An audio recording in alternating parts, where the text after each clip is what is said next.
Assalamualaikum warahmatullahi wabarakatuh. Di sini saya akan mempresentasikan tentang teori akomodasi komunikasi. Nah, selanjutnya saya mempresentasikan tentang pengertian akomodasi. Akomodasi merupakan kemampuan untuk menyesuaikan atau mengatur perilaku seseorang dalam responnya terhadap orang lain. Di sini, akomodasi biasanya dilakukan secara tidak sadar. Kita cenderung memiliki naskah kognitif internal yang kita gunakan ketika kita berbicara dengan orang lain.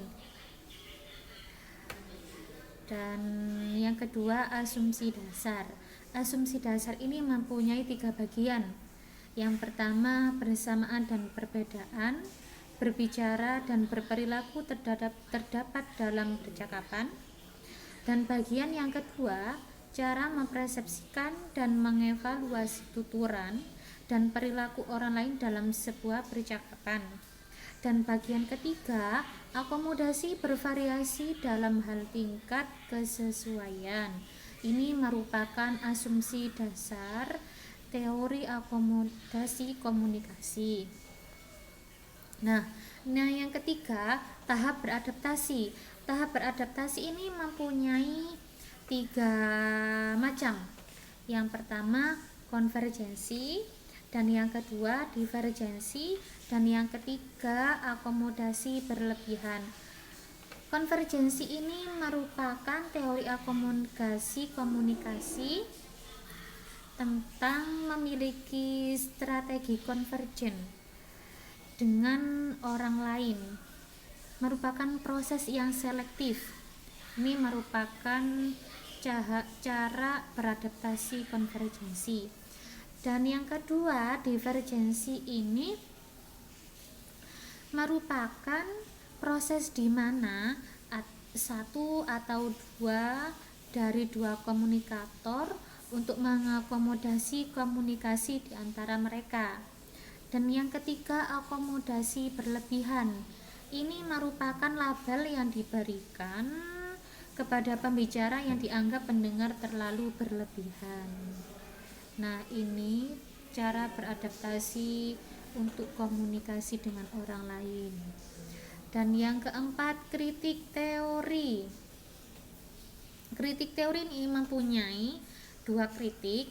Yang pertama, teori ini sangat kaya akan nilai heuristik. Teori ini telah digunakan dalam beberapa kajian yang berbeda. Dan yang kedua, teori ini sangat signifikan, tetapi juga memiliki kekurangan dalam kemungkinan pengujian dari konsep-konsep yang telah dikemukakan. Inilah 2 kritik teori dari teori akomodasi komunikasi. Dan yang kelima, korelasi teori dengan dakwah. Teori ini dengan proses dakwah bisa dilihat dari ketika seorang dai atau penceramah menyesuaikan apa yang ingin disampaikannya kepada mat'u. Dai harus tahu situasi, kondisi, dan identitas seorang mat'u sehingga ia dapat dengan mudah memodifikasi pembicara dalam hal ini isi pesan yang akan disampaikan. Dan yang terakhir, ini contoh dari tentang dakwah. Akomodasi yang dipengaruhi oleh keadaan personal atau situasional adalah dai dalam menyampaikan dakwah harus melihat keadaan para mat'unya. Jika mat'unya dari kalangan ibu-ibu, dai mengakomodasi sikap yang pantas dilakukan pada ibu-ibu, menyesuaikan tema yang berhubungan dengan ibu-ibu, seperti peran wanita dalam Islam dengan menjadi istri dan ibu yang sholihah, cerita tentang istri-istri para nabi, dan lain sebagainya.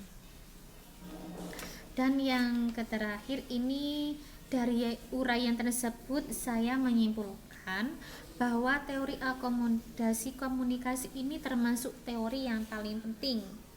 Dalam kita mempelajari teori akomunikasi, teori ini mempelajari bahwa bagaimana kita bisa menyesuaikan perilaku, komunikasi, dan memahami apa yang kita bicarakan. Kita dan lawan bicara harus saling menyambung dan memahami. Itulah teori yang paling penting dalam kita untuk mempelajari teori akomodasi komunikasi. Sekian, terima kasih dari saya. Apabila ada yang kurang paham, saya mohon maaf. Assalamualaikum warahmatullahi wabarakatuh.